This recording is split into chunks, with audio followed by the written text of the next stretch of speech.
포믹교회에서 신앙생활을 아주 잘하다가 지난 학기에 한동대를 졸업하고 서울로 올라가서 본교회를 섬기는, 그래서 신앙생활을 본교회에서 아주 잘하고 있는 정지원 청년에게 어제 문자 한 통이 왔습니다.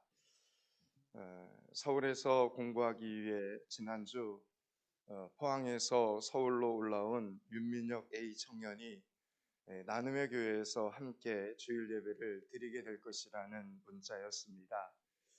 그러면서 남긴 다음 문자입니다. 목사님, 포믹교 서울 지부라 생각하고 잘 챙기겠습니다.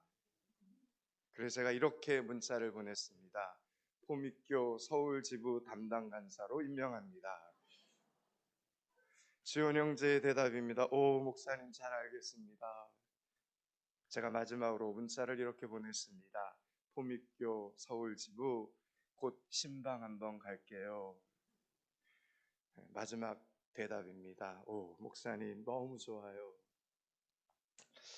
지금도 포항믿음교회를 너무 사랑하고 예수 그리스도를 너무 사랑하는 형제입니다. 예수 그리스도를 정말 사랑하는 형제입니다. 포믹교 서울 지부를 기도해 주시고 그리고 기대해 주시기를 바랍니다. 여러분, 모든 성경의 주제가 있습니다.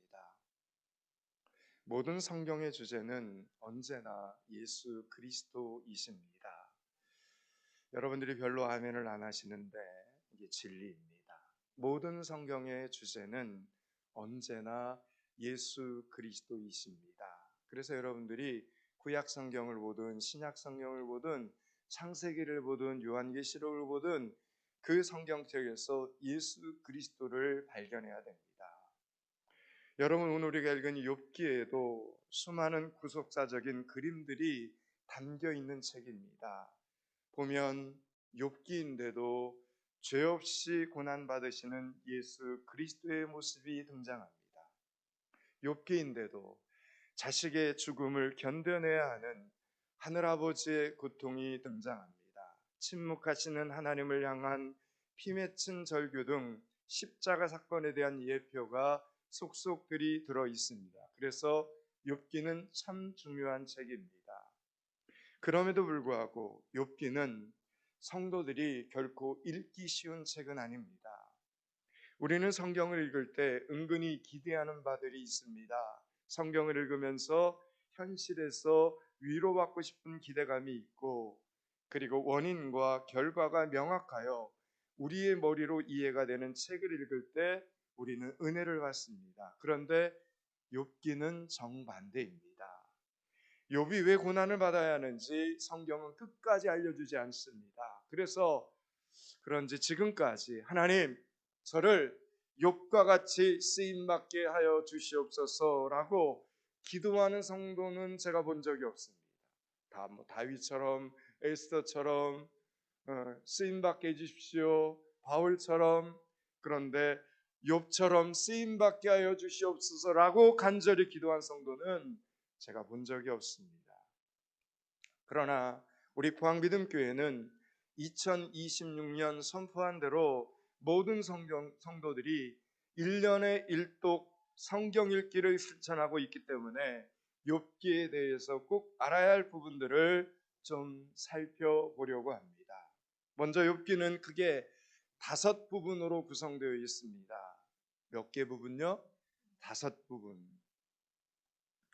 먼저 1장과 2장에서는 하늘과 땅이 서로 연결된 무대가 등장합니다. 욥을 놓고 하나님은 막 칭찬을 하시는데 사탄은 욥을 참수합니다. 하나님의 눈에서는 욥을 향하여 꿀이 뚝뚝 떨어집니다. 반대로 사탄은 뭘 봐도 빛과 써보고 모든 상황을 다 부정적으로 다 나쁘게 해석을 합니다. 하나님께서 욥에게 돈을 주고 명예를 주고 건강을 주고 자식들을 그렇게 울타리치듯 다 주셨으니까 그런 거지, 누가 그러면 그렇게 주는데 하나님을 경외하지 않을 수 있어. 이렇게 우리에게 좋은 일들이 있는 꼴을 못 보는 것이, 우리가 잘 되는 것을 못 보는 것이 사탄의 특징입니다. 그래서 1장 2장 넘어서 욥기 3장부터는 욥의 고난이 시작이 됩니다. 그리고 4장부터 37장까지는 욥을 위로하기 위해 찾아온 친구들이 의도치 않게 욥을 더 괴롭게 만들어버리는 긴 논쟁이 1차, 2차, 3차에 걸쳐 진행이 됩니다. 그리고 38장에서 드디어 하나님께서 등장하십니다. 42장은 다시 주인공 욥이 등장하게 되는데 1장에서의 욥과 42장에서의 욥은 똑같은 사람이지만 분명히 다른 사람의 모습으로 보입니다. 인생의 모든 풍파를 다 겪고 난 욥은 그 전의 욥과 같은 사람일 수 없습니다. 1장에서의 욥은 의인이요 신앙적으로 완벽한 라인의 옷을 입고 있었다면 42장 마지막 42장에 등장하는 욥은 아주 겸손한 십자가의 옷을 입은 욥으로 나타납니다. 여러분 어떻습니까? 좀 흥미진진하지 않습니까? 좀 저만 그런 것 같습니다. 자, 그러면 1장 1절을 한번 보겠습니다. 1장 1절을 같이 한번 읽겠습니다. 우스 땅에 욥이라 불리는 사람이 있었는데 그 사람은 온전하고 정직하여 하나님을 경외하며 악에서 떠난 자더라. 아멘. 여러분 성경은 우스 땅에 욥이라는 사람이 있었다라고 표현하지 않고 욥이라 부르는 사람이 있었다라고 말합니다. 욥이라는 사람이 있었다는 말은 사실적인 기록이라면 욥이라 불리는 사람이 있었다 이 표현은 그가 얼마나 인지도가 있었는가에 대한 설명입니다. 그러니까 욥은 유명한 사람이라는 뜻입니다. 욥이 어떤 점에서 유명했는가 하면 1절에 보니까 첫째, 그가 유명했던 이유, 첫째, 온전하고 두 번째, 정직하고 세 번째, 하나님을 경외하며 마지막 네 번째, 그렇죠, 악에서 떠난 사람으로 유명했습니다. 여러분 성경 그가 돈이 많았다, 권력이 있었다, 유명한 집안 출신이다 이런 이유로 유명한 것이 아니라 그의 인격이, 그의 성품이, 그의 신앙이, 그의 믿음이, 그의 행동 때문이었다라고 말하는 것. 그런데 여러분 이것은 한순간에 되는 것이 아닙니다. 욥은 평소에 자기 관리를 아주 잘할 줄 아는 사람이었다는 것입니다. 2절 말씀을 잊어보겠습니다. 2절을 같이 읽습니다. 그에게 아들 7과 딸 3이 태어나니라. 여러분 합치면 몇 명입니까? 10명입니다. 여러분 이스라엘에서 열이라는 이 숫자는 공동체의 완전성을 상징하는 숫자입니다. 그래서 유대인들은 어떤 지역에서 회당을 시작할 때 남자 10명이 있어야 합니다. 이게 기준입니다. 여러분 오늘 욥에게는 아들도 있고 딸도 있으니 며느리도 볼 수 있고 사위도 볼 수 있고 어느 면으로 보나 완전한 친족 관계를 형성하고 있다는 것을 나타내는 표현입니다. 3절을 읽겠습니다. 3절을 같이 읽습니다. 그의 소유물은 양이 7,000마리요 낙타가 3,000마리요 소가 500결이요 암나귀가 500마리며 종도 많이 있었으니 이 사람은 동방 사람 중에서 가장 훌륭한 자라. 아멘. 여러분 욥에게 지금 어마어마한 수많은 가축들이 있다는 것을 이야기를 해서 알겠는데 왜 다른 가축들과 달리 여러분 오늘 나귀는 암나귀라고 밝히고 있을까요? 여러분 고대 근동 지방에서 나귀는 말보다 훨씬 실용적인 가축이었습니다. 여러분 말은 전쟁을 할 때 필요한 짐승이지만 나귀는 일상에서 경제 활동을 할 때 필요한 가축입니다. 그래서 욥에게 암나귀가 많다는 것은 전쟁 중에 남의 것을 빼앗아 부자가 된 사람이 아니라는 것을 드러내는 부분이라는 겁니다. 지역 공동체 안에서 착실히 부를 쌓아간 사람, 벼락부자가 아니라 안정적인 질서 위에서 성공한 사람이라는 뜻입니다.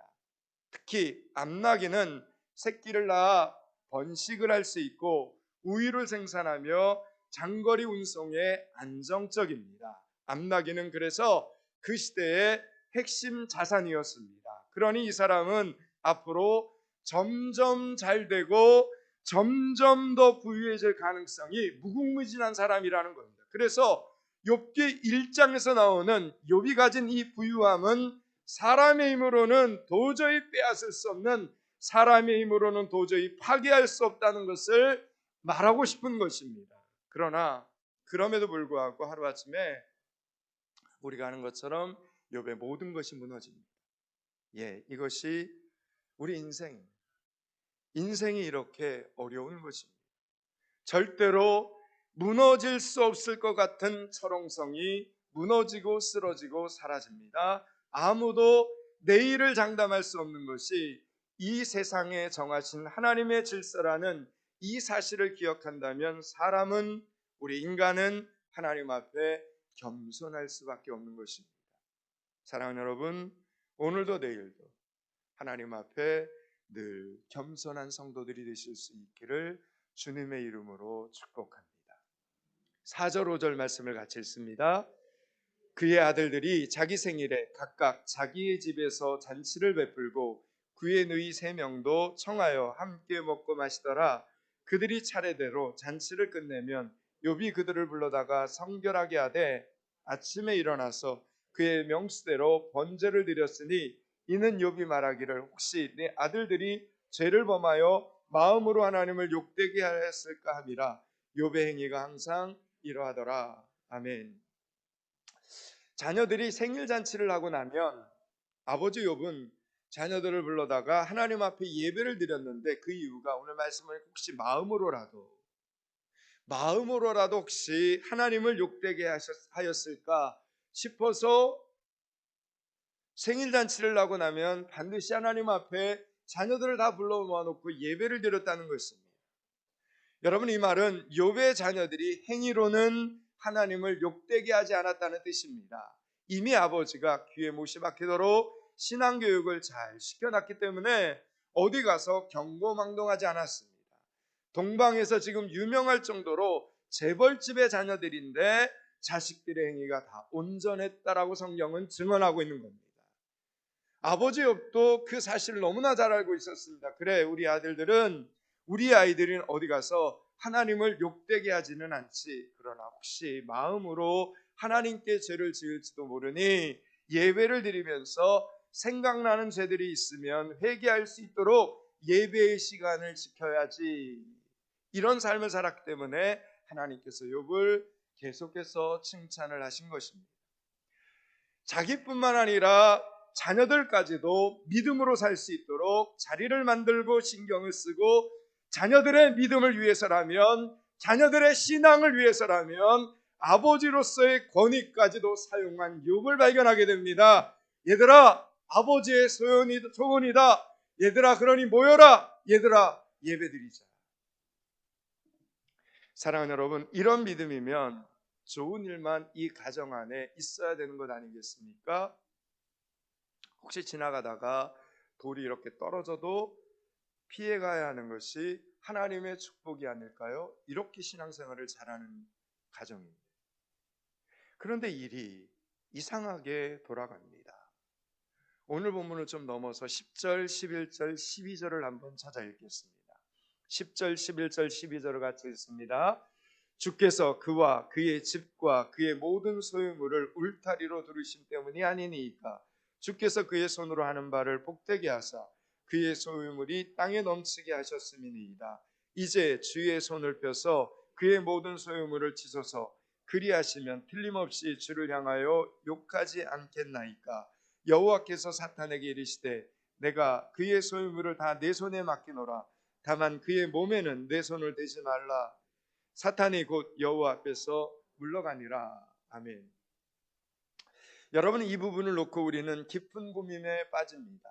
왜 고민에 빠집니까? 아니, 왜 천상에 의해, 이 하늘에 의해 사탄이 참석하고 있는 것일까? 그 거룩한 자리에 왜 하나님은 욥이 시험을 당하도록 이렇게 허락하시는 것일까? 하나님의 자랑과 사탄의 미움으로 욥이 이렇게 처참한 인생을 사는 것이 과연 정당한가? 우리가 무슨 아바타인가? 우리도 지금 이런 인생을 살고 있는 것은 아닌가? 등등 수만 가지 질문을 합니다. 그러나 욥기에서는 뭐 하나 우리에게 속 시원한 대답을 해주지 않고 있습니다. 그러나 우리가 숨을 잠깐 돌이키고 이 대화를 곰곰이 좀 들여다보면 알 수 있는 몇 가지가 등장합니다. 사탄이 어떻게 하나님이 주관하시는 하늘에 의해, 천상에 의해 참석할 수 있었는가 잘 모르겠지만 사탄은 하나님 질문을 할 수 없습니다. 여러분, 이게 굉장히 중요합니다. 사탄은 하나님 앞에서 질문을 할 수 없습니다. 오직 대답만 할 수 있습니다. 그리고 그 대답은 항상 부정적이고 파괴적입니다. 그에 비해 욥기 전체를 통해서 살펴보면 욥은 언제나 항상 하나님 앞에 질문할 수 있습니다. 때로는 그 질문이 너무 공격적이고 원망 같고 그리고 항의와 같습니다. 때로는 하나님을 향하여 좀 과격하기까지도 합니다. 우리는 욥기서를 읽으면서 욥이 정말 의인이 맞아? 하나님을 향하여 어떻게 이렇게까지 말을 하지? 이렇게 이야기를 해도 괜찮은 거야? 라는 의기심을 갖기도 합니다. 그런데 하나님은 욥기 42장 7절에서 이렇게 말씀하십니다. 너희가 나를 가리켜 말한 것이 내 종 욥의 말보다 옳지 못하도다, 이렇게 말합니다. 놀랍게도 하나님은 욥의 말들이 틀렸다 하지 않으셨습니다. 욥은 욥기 3장에서 37장까지 친구들과 논쟁 형식으로 말하고 있었지만 여러분, 그 내용을 들여다보면 친구들을 향하여 하는 말이 아닙니다.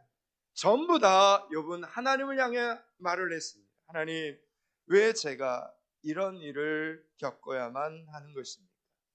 하나님, 왜 우리 가정에 이런 일이 생긴 것입니까? 하나님, 제가 이런 일을 당해야 할 정도로 죄를 지었나요? 하나님, 저를 차라리 태어나지 말게 하시지 그러셨어요. 욥은 사람들과의 대화 속에서도 내가 여기 있는 친구들보다 잘 살았네, 잘못 살았네를 따지지 않습니다. 오직 그는 하나님을 향해 얼굴을 돌리고 있다라는 이야기입니다. 오직 그는 하나님만 바라보고 있습니다. 오직 그는 하나님만 쳐다보고 있었다라는 이야기입니다. 그래서 항의를 해도 하나님께 하고, 질문을 해도 하나님께 하고, 억울함을 호소해도 하나님께 호소를 합니다. 욥은 하나님 없는 공간에서는 고통을 발산하지 않습니다. 욥은 내가 못나서 그렇지라고 필요 이상의 죄책감에 시달리거나 우울증에 빠지는 사람도 아니었습니다. 그는 모든 고통을 조용히 참는 사람이 아니라 계속해서 하나님 앞으로 가지고 나와서 하나님께 아뢰고 하나님께 질문하며 하나님께 인생의 모든 답답함을 풀어놓는 사람이었습니다. 하나님 앞에서 소리를 낸 사람이 욥이라는 것입니다. 여러분, 사탄은 제 아무리 영적인 존재라 해도 감히 하나님 앞에 질문을 하지 못합니다. 하나님께 질문할 자격이 없는 존재입니다. 그러나 욥은 달랐다는 것입니다. 하나님은 욥에게 가만히 있으라, 조용히 있어라, 입 다물어라, 이렇게 말씀하지 않으셨습니다. 욥기 38장에서 하나님이 욥에게 나타나셔서 하신 첫 마디가 여러분 무엇입니까? 그때 여호와께서 폭풍우 가운데에서 욥에게 말씀하여 이르시되 무지한 말로 생각을 어둡게 하는 자가 누구냐? 너는 대장부처럼 허리를 묶고 내가 내게 묻는 것을 대답할지니라 라고 말합니다. 여러분, 하나님은 지금까지 욥기 3장에서 무려 37장까지의 그 많은 욥의 질문을 다 듣고 계셨던 것입니다. 사람들 생각에는 네가 목이 터져라 소리쳐도 하나님은 안 들으신다 라고 욥을 좌절시켰지만 아니요, 하나님은 욥의 말을 다 듣고 계셨던 것입니다. 그가 울며 때로는 원망하고 때로는 낙심하고 때로는 절망하고 때로는 통곡하고 때로는 저주하고 머리카락을 쥐어뜯고 가슴을 치며 하나님을 향하여 외쳤던 욥의 모든 질문들을 하나님이 안 듣고 계신 것이 아니라 하나님은 다 듣고 계셨다라는 이야기입니다. 그리고 이제 하나님께서 욥에게 오셔서 대화를 시작하십니다. 하나님께서는 마치 욥과 하루라도 빨리 대화하고 싶었던 것을 참고 계셨던 것처럼 소나기를 쏘아붓듯이 질문을 막 퍼부으십니다. 하나님께서는 한꺼번에 장장 80여 가지가 되는 어마어마한 질문을 욥에게 막 쏟아내십니다. 그런데 이 질문들은 욥으로서는 죽었다 살아나도 답을 할 수가 없는 질문들이었습니다. 실례로 이런 질문들입니다. 욥아, 내가 땅에 기초를 놓을 때, 그러니까 하나님이 땅에 기초를 놓을 때 욥 너는 어디 있었느냐? 모릅니다. 새벽에게 명령을 해본 적이 있느냐? 없습니다. 바다의 샘에 들어갔었느냐? 아니요. 그런 이는 꿈도 꾸지 못합니다. 어느 것이 광명이 있는 곳으로 가는 길이고 어느 것이 흑암이 있는 곳으로 가는 길인지 너는 아느냐? 모릅니다. 누가 홍수를 위하여 물길을 터주었느냐? 모릅니다. 여러분, 우리 생각에 하나님은 참으로 이상하지 않습니까? 지금 욥의 상황과는 전혀 맞지 않는 질문만 하고 계십니다. 인생에 대해, 인생의 고난에 대해, 인생의 아픔에 대해 질문하고 있는 욥에게 하나님은 지금 창조로 반문을 하십니다. 왜 내가 고난을 받았는가에 대해서 설명하지 않으시고 너는 온 천지 만물을 이해할 수 있느냐 이렇게 물으십니다. 질문에 대한 답을 주시기보다는 인간의 한계를 깨닫게 하시는 하나님을 발견하게 됩니다. 하나님께서는 왜 그런 식으로 대답하시는 것일까요? 우리가 궁금한 것들에 대하여 명확하게 yes, no, 이거다 저거다라고 답을 알려주시는 것이 인간 삶에 전혀 도움이 되지 않는 것을 하나님은 정확히 알고 계시기 때문입니다. 인간은 오히려 자신의 한계를 알 때, 자신의 부족함을 알 때 인생을 제대로 살 수 있다라고 하나님은 말씀하십니다. 욥기 42장 이후에 욥의 인생을 보면 그렇습니다. 그는 다시 행복을 꿈꾸며 살아갑니다. 고난의 이유를 다 알지 못했지만, 고난의 이유를 미처 다 깨닫지 못했지만 욥은 행복해집니다. 다시 감사하게 됩니다. 다시 사랑하며 살게 됩니다. 하나님이 원하시는 것은 욥의 행복과 사랑이지 욥의 지식을 늘리는 것이 아니었습니다. 그러나 그렇게 하시면 하나님은 우리에게 오해를 받기 십상입니다. 무심하고 아주 냉혹한 분으로 오해를 받으십니다. 그런데도 하나님은 우리에게 오해받으시는 것에 대해서 전혀 개의치 않으십니다. 어느 때는 무정한 분으로 오해받으시고 어느 때는 무심한 분으로 오해를 받으시고 오히려 내 편이 아니라 세상 사람들의 편으로 그렇게 오해를 받으시며 그런 것에 대해서도 그럼에도 불구하고 결백을 그분은 밝히시거나 그분은 변명조차 하지 않으십니다. 여러분, 하나님의 목적은 분명한 항상 나에게 하나님의 자녀인 나에게 가장 좋은 것을 하시는 분이십니다. 설명이 가장 좋으면 설명을 하시고 오해를 받는 편이 가장 좋으면 하나님은 당신이 오해를 받고도 침묵하시는 하나님이십니다. 사랑하는 여러분, 하나님은 우리에게 침묵을 강요하지 않으십니다. 오히려 하나님을 향하여 마음껏 욥처럼 질문하게 하십니다. 욥은 하루아침에 여러분 10명의 자녀를 잃었습니다. 한 명도 아니고 10명의 사랑하는 자녀를 하루아침에 잃었습니다. 그런데 믿음이라는 이유로, 신앙이라는 이유로 잠잠하라는 것이 말이 됩니까? 어떻게 잠잠할 수 있겠습니까? 하나님은 욥의 마음에 있는 모든 슬픔과 아픔을 하나님 앞에서 다 쏟아놓도록 허락하시면서 오히려 하나님께서는 잠잠히 기다리셨습니다. 욥기 42장 마지막 장에서 하나님은 욥이 친구들을 위해서 기도할 때, 친구들을 위해서 중보 기도를 할 때 그 친구들의 죄를 다 용서해 주십니다. 이 세상에 여러분, 죄사함을 위해서 대신 기도할 수 있는 사람은 오직 예수 그리스도 한 분뿐입니다. 여러분, 지금 하나님은 무죄하게 고통당한 욥을 통해 십자가의 고난을 겪으실 예수 그리스도의 그림을 이렇게 욥기서를 통해서 세상 가운데 드러내시는 장면입니다. 또한 죽을 만큼 힘든 시간을 보낸 아버지 욥의 가슴 속에 하나님 아버지의 마음을 심어 놓으셨던 것입니다. 잃어버린 영혼을 구원하기 위하여 하나님의 아들을 십자가에 죽이셔야 했던 그 하나님 아버지의 마음을 조금이라도 아는 한 사람 욥을 세우신 것입니다. 왜 이런 일이 이 가정에 생겼는가에 대해서는 답을 알지 못하였으나 욥은 시간의 흐름 속에서 하나님의 마음을 알아가면서 상처가 치유되고 소망을 품게 되었습니다. 먼저 죽은 10명의 자녀들은 자신에게로 올 수 없지만 이제 곧 자기는 그토록 보고 싶은 자녀들을 만나러 천국에 갈 수 있다는 소망까지 품게 되었던 것입니다. 여러분, 오늘 본문 1절을 다시 한번 읽고 말씀 한번 정리해 보겠습니다. 1장 1절을 다시 한번 읽습니다. 우스 땅에 욥이라 불리는 사람이 있었는데 그 사람은 온전하고 정직하여 아멘. 이제 말씀을 마치려고 합니다. 사랑하는 여러분, 하나님은 우리에게 정답을 말씀하지 않으셨습니다.